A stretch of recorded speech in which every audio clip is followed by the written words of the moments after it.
इससे संबंधित हम लोग यहाँ पे डिस्कशन करते हुए चलेंगे। सबसे पहले एड्रेनालिन को क्या बोला जाता है? एड्रेनालिन को इसको बोला जाता है आपको इमरजेंसी हार्मोन। इसको क्या बोला जाता है? Emergency hormone.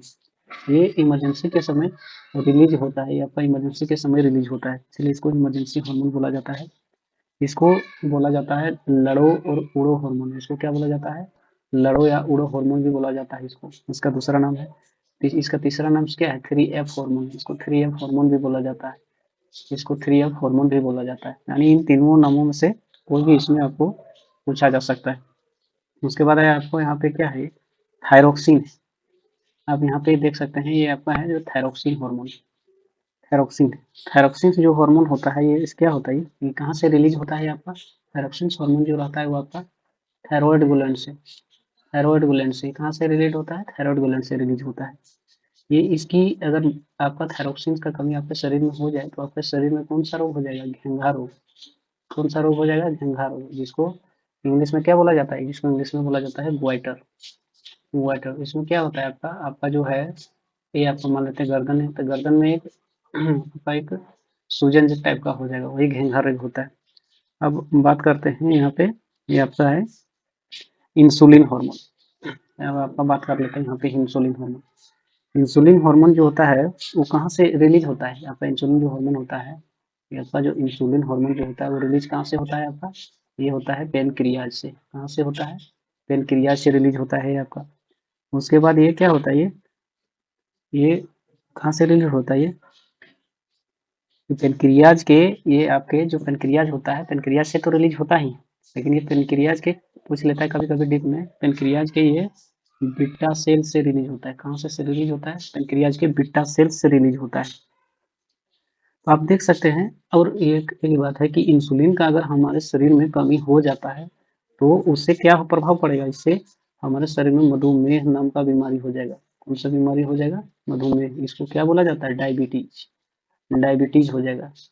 ये क्या हो जाता है? डायबिटीज, मधुमेह हो गया। थायरोक्सिन हम लोग डिस्कस कर लिए, इंसुलिन हम लोग डिस्कस कर लिए, एड्रेनालिन। अब प्रोजेस्टेरोन को बोलते हैं, प्रोजेस्टेरोन। प्रोजेस्टेरोन हार्मोन को हम लोग डिस्कशन कर लेते हैं। ये प्रोजेस्टेरोन क्या होता है? Female sex hormone. ये क्या होता है? फीमेल में पाए जाने वाला सेक्स हार्मोन है। फीमेल का सेक्स हार्मोन, फीमेल में पाए जाने वाला सेक्स हार्मोन। अब फीमेल में बहुत सारा सेक्स हार्मोन पाया जाता है। ये ये जो इसका काम जो है प्रोजेस्टेरोन का, उसको क्या बोलते हैं? ये मेमोरी ग्लैंड का विकास करता है। किसका विकास करता है? ये मेमोरी ग्लैंड का विकास करता है। ये मेमोरी ग्लैंड का विकास करेगा। मेमोरी ग्लैंड का जो डेवलपमेंट है उसका विकास करेगा। फीमेल सेक्स हार्मोन जब आ ही गया है तो फीमेल सेक्स हार्मोन जो होता है वो 5 तरह का होता है।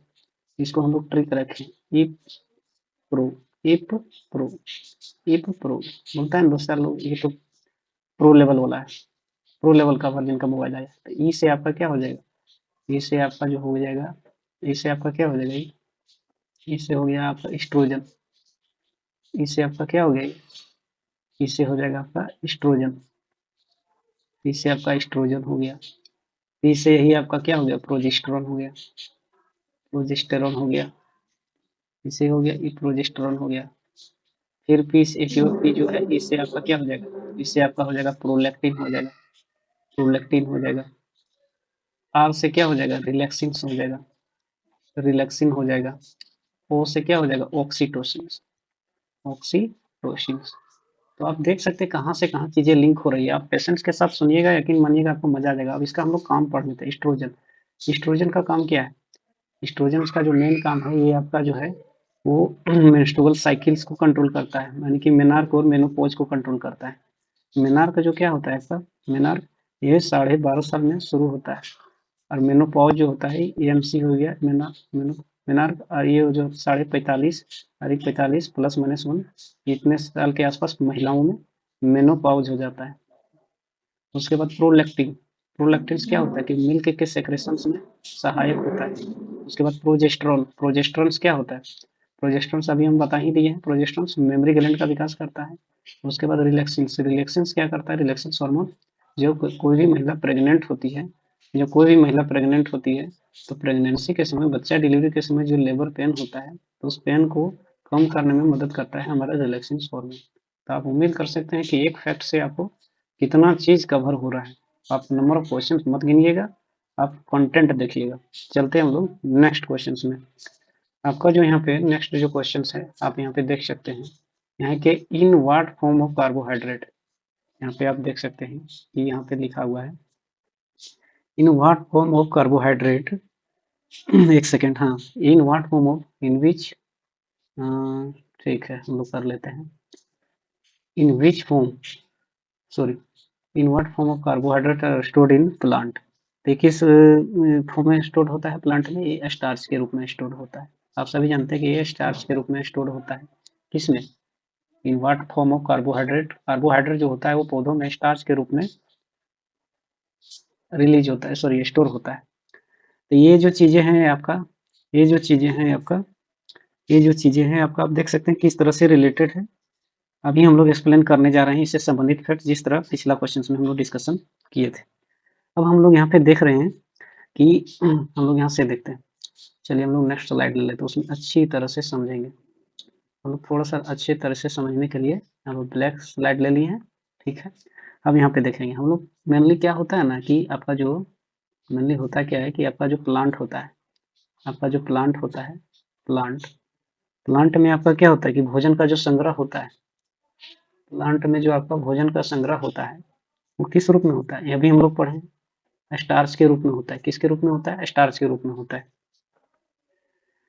उसके बाद यहाँ पे जब आगे पढ़ लिए, उसके बाद हम पढ़ते हैं यहाँ एनिमल, कि एनिमल में जो है हमारा, वो एनिमल में किस रूप में होता है, एनिमल में यानी कि मनुष्य में, जिसमें हम लोग भी आते हैं। एनिमल्स में कौन कौन आ जाएंगे आपका, ह्यूमन बींग्स भी आ जाएंगे, ह्यूमन बींग्स भी आ जाएंगे एनिमल्स में, ह्यूमन बींग्स भी आ जाएंगे।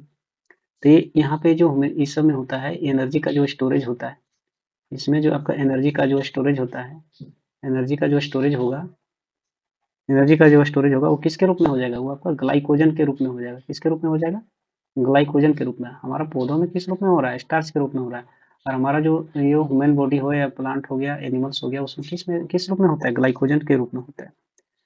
अब यहाँ पे हो जाता है, अब हम लोग एक और फैक्ट कवर कर लेते हैं कि हमारा जो ग्लूकोज होता है ना, वो हमारा क्या होता है, वो एक तरह का मोनोसेकेराइड्स होता है, मोनोसेकेराइड्स होता है। ग्लूकोज जो होता है वो हमारा एक तरह का क्या होता है, मोनोसेकेराइड्स होता है, समझ गए। अब यहाँ पे स्टार्च से हम लोग संबंधित पढ़े थे, स्टार्च से संबंधित, स्टार्च, तो स्टार्च जो है हम लोग का, स्टार्च जो होता है वो कहाँ से होता है शुरू, यहाँ पे स्टार्च या कार्बोहाइड्रेट एक तरह से कहते हैं, हमारे मुख में जो होता है, हमारे मुख में, मुंह या मुख में या माउथ में आप कह सकते हैं, हमारा जो माउथ है उसमें कौन सा इंजाइम निकलता है यहाँ पे, अब एमाइलेज होता है। क्या पाया जाता है, एमाइलेज इंजाइम। हम लोग का जो शरीर में जो पाचन शुरू होता है वो कहाँ से शुरू होता है, वो मुंह से होता है। इससे संबंधित आ गया, अभी पिछले जो सेशन था उसमें हम लोग क्या डिस्कशंस किए थे, इनको जो पिछला सेशन देखे होंगे उसमें, उसमें हम लोग ये जो हम लोग का रेस्पिरेटरी सिस्टम्स है, हम लोग का जो रेस्पिरेटरी सिस्टम्स है उसके डिस्कशन संबंधित किए थे। तो उसमें जो एक सीरीज था कि मतलब किस ऑर्डर में पाया जाता है, लेरिंग्स हो गया, फेरिंग्स हो गया, तो किस ऑर्डर में पाया जाता है वो आप लोग कमेंट सेक्शन में बताइएगा। तो चलिए चलते हैं हम लोग नेक्स्ट क्वेश्चन में, नेक्स्ट क्वेश्चन की ओर हम लोग कुछ करते हैं। चलिए आप देख सकते हैं कि एक नंबर ऑफ क्वेश्चंस मत काउंट कीजिएगा, इससे आप लोग का क्या होगा, आप कॉन्सेप्ट पर ध्यान दीजिए और पेशेंस के साथ, अगर थोड़ा स्लो लग रहा है तो आप लोग स्पीड बढ़ा के देख सकते हैं, उसमें कोई दिक्कत नहीं वाली बात नहीं है, कोई किंतु परंतु वाली बात नहीं। अब यहाँ पे जो है हम लोग का वो है यहाँ पे कि हाँ, अब यहाँ पे हम लोग का ये जो सेशन है बहुत मजा आने वाला है। ये जो क्वेश्चन है, एक ही बोल रहा है कि in a plant which of the following is converted into seed, बोल रहा है कि एक पौधे में इनमें से क्या एक बीज में परिवर्तित होता है। तो चलिए सबसे पहले हम लोग क्या करते हैं ना कि इससे संबंधित एक कॉन्सेप्ट ही देख लेते हैं, उसके बाद ही मजा आने वाला है हम लोग को सेशन में।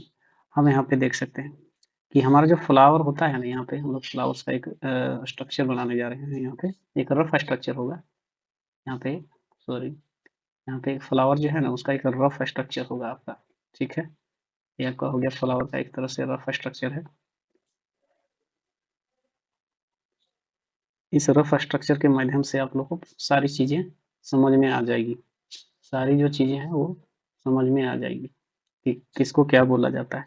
ये अगर नहीं भी बनाएंगे तो चलेगा, ये चीजें अगर आप नहीं भी बनाइएगा तो चलेगा। ये आपका जो हो गया ना, ये आपका हुआ फीमेल पार्ट। कौन सा पार्ट हुआ, ये आपका फीमेल पार्ट हुआ। कौन सा पार्ट हुआ, फीमेल। तो फीमेल में 3 पार्ट होता है। फीमेल में क्या-क्या होता है, स्टिग्मा, स्टाइल, ओवेरी और ओवरी।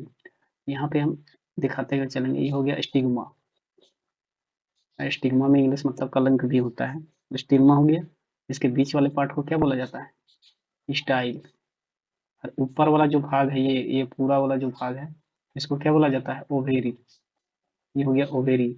और नीचे वाला जो भाग होता है वो वेल्यू हो जाता है। ये हो गया आपका, ये जो सारा जो पार्ट है आपका, ये कौन सा पार्ट है, ये आपका फीमेल का पार्ट है। कौन सा पार्ट है, फीमेल का पार्ट है। हम बात करते हैं मेल के पार्ट का। तो मेल में जो होता है, मेल जो ये वाला जो है, ये वाला मेल में दो ही पार्ट होता है। ये क्या होता है, एक तो आपका हो गया एंथर हो गया, और दूसरा आपका क्या हो गया, दूसरा आपका क्या हो गया, फिलामेंट।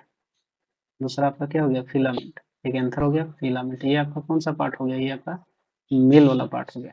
तो आप देख सकते हैं कि फीमेल में जो है आपका स्टिग्मा, स्टाइल, ओवेरी, ओवली हो गया, और मेल में हो गया एंथर और फिलामेंट। तो ये जो चीज है, और यहाँ पे हम लोग को क्वेश्चन में पूछा गया, ये जो आपका ओवल्यू है ना, ये यही जो है आपका वो बीज का निर्माण करता है। यही आपका क्या करता है, बीज का निर्माण करता है, या ये आपका सीड का निर्माण करता है। बाकी जो ये ओवेरी है, ये आपका क्या बोलता है, क्वेश्चन में पूछता भी है, ये आपका फल का निर्माण करता है। किसका निर्माण करता है, फल का, या ये आपका फ्रूट का निर्माण करेगा, फल का या फ्रूट का करेगा। तो आप देख सकते हैं कि एक चीज से कितना चीज हम लोग कनेक्ट करते हुए चल रहे हैं। और मजा आ रहा है तो शेयर और सब्सक्राइब जरूर करें, लाइक भी करें। चलिए चलते हैं हम लोग नेक्स्ट क्वेश्चन में। नेक्स्ट जो क्वेश्चन है यहाँ पे, ये भी बहुत ही मजेदार, दमदार, शानदार, जबरदस्त, जिंदाबाद वाला क्वेश्चन है। हम यहाँ पे देख सकते हैं कि बोल रहा है कि द कॉन्सेप्ट, यहाँ पे क्या बोल रहा है कि यहाँ पे कि the concept of temperature was introduced by, किसके, ताप की अवधारणा जो है वो किस नियम से ली गई है। यहाँ पे zeroth law of thermodynamics, first law of thermodynamics, second law of Boltzmann law. तो इसको हम लोग एक बहुत ही मजेदार सेशन के साथ करने वाले हैं। और क्या करते हैं, हम लोग भी नेक्स्ट स्लाइड ले लेते हैं और बहुत ही अच्छे ढंग से इसको समझेंगे और ऐसे पढ़ेंगे कि आज के बाद जब भी इस तरह का क्वेश्चन है कभी दिक्कत नहीं है। सबसे पहले है कि आपको लॉ ऑफ थर्मोडायनेमिक्स जो है, हम लोग सबसे पहले यहाँ पे पढ़ेंगे उष्मागतिकी का नियम, लॉ ऑफ थर्मोडायनेमिक्स। यहाँ पे क्या हम लोग पढ़ेंगे, लॉ ऑफ थर्मोडायनेमिक्स, उष्मागतिकी का नियम। हिंदी वाले समझें, लिखना जरूरी नहीं है, हिंदी में बोल दिया करूँगा। सबसे पहले जो आपका आता है वो है आपका है जीरोथ लॉ। सबसे पहला जो आपका है वो क्या है, जीरोथ लॉ, यानी कि शून्यवां नियम। उसके बाद यहाँ पे क्या है, फर्स्ट लॉ। उसके बाद यहाँ पे क्या है, फर्स्ट लॉ। उसके बाद यहाँ पे क्या है, सेकेंड लॉ, सेकेंड लॉ। उसके बाद यहाँ पे आपका क्या है, यहाँ पे है थर्ड लॉ। थर्ड लॉ, किस लॉ को क्या बोला जाता है वो भी हम लोग डिस्कशन करते हुए चलेंगे। ठीक, किन्हीं को कोई दिक्कत। जीरोथ लॉ जो है आपका वो कॉन्सेप्ट ऑफ टेम्परेचर पे आधारित है। Concept of temperature, concept of temperature, यानी कि ये टेम्परेचर पे पूछता है क्वेश्चन कि आपका जो जीरोथ लॉ है उसमें किसका जिक्र किया गया, कॉन्सेप्ट ऑफ टेम्परेचर का। फर्स्ट जो लॉ है आपका वो किस पर आधारित होता है, ये एनर्जी कंजर्वेशन पर होता है। ये आपका किस पे आधारित होता है, एनर्जी कंजर्वेशन पर। ये आपका ऊर्जा संरक्षण के सिद्धांत पर आधारित पूछता है कि उस लॉ ऑफ थर्मोडायनेमिक्स में, उष्मागतिकी के नियम में फर्स्ट लॉ जो होता है उसमें कौन सा, किस पर आधारित है, तो एनर्जी कंजर्वेशन पे आधारित है। आपका जो सेकंड लॉ है वो लॉ एंट्रोपी का कॉन्सेप्ट इसमें बोला जाता है। इसमें किसके कॉन्सेप्ट पे आधारित है, ये आपका एंट्रोपी का कॉन्सेप्ट है इसमें। ये आपका एंट्रोपी का कॉन्सेप्ट है। और जो थर्ड लॉ है आपका, इसमें एब्सोल्यूट टेम्परेचर का जिक्र किया गया है। इसमें एब्सोल्यूट टेम्परेचर का जिक्र किया गया है। इसमें एब्सोल्यूट टेम्परेचर का जिक्र किया गया, इसमें बोला गया है कि जीरो डिग्री केल्विन पर जो विश्व की है, जो सभी पदार्थ, सभी जो मोलिकुल है, इसके जो सभी मोलिकुल हैं वो क्या हो जाएंगे, वो जम जाएंगे, यानी कि गति जो हो जाएगा उसमें वेलोसिटी है वो आपका जीरो हो जाएगा। यही सब क्वेश्चन ट्विस्ट करके पूछ लिया जाता है। एक बार हम लोग रिवाइज कर लेते हैं। लॉ ऑफ थर्मोडायनेमिक्स में जीरोथ लॉ है, first law, second law. Zeroth law जो है वो कॉन्सेप्ट ऑफ टेम्परेचर पर आधारित है। फर्स्ट लॉ जो है वो एनर्जी कंजर्वेशन पर आधारित है। सेकंड लॉ जो है वो एंट्रोपी पर आधारित है। थर्ड लॉ जो है एब्सोल्यूट टेम्परेचर पर आधारित है। अब हम लोग चलते हैं अपना क्वेश्चन की ओर। हमारा जो क्वेश्चन क्या था, क्वेश्चन यहाँ पे आप देख सकते हैं कि द कॉन्सेप्ट ऑफ टेम्परेचर, क्या बोल रहा है कि द कॉन्सेप्ट ऑफ टेम्परेचर, यहाँ पे the concept of temperature was introduced by. The concept of temperature अभी हम लोग यहाँ पे पढ़े थे, जीरोथ लॉ ऑफ थर्मोडायनेमिक्स। तो इसका सही आंसर क्या हो जाएगा, नो होगा। तो आप लोग देख सकते हैं कि सेशंस को किस तरह से अरेंज किया गया है ताकि सभी चीज़ों को हम लोग कनेक्ट करते हुए चलें, और फ्यूचर में जब भी इस तरह का आ जाएगा तो हम लोग उसको मतलब क्या बोलते हैं, एक तरह से करते हुए चलें। अब यहाँ पे दिया गया है कि जो नेक्स्ट क्वेश्चन है कि bond is attached to bone. अब यहाँ पे देख सकते हैं, अब यहाँ पे है इसका जो, अब यहाँ पे बोन से, अगर बोन से बोन है, जैसे यहाँ पे देखो एक हड्डी है, bone plus bone, bone plus bone क्या हो जाता है हमारा, हमारा जो होता है लिगामेंट, लिगामेंट। अब यहाँ पे उसके बाद दो ही ज्वाइंट होता है जो फेमस है, bone plus muscles, bones plus muscles, ये आपका क्या हो जाएगा, टेंडन।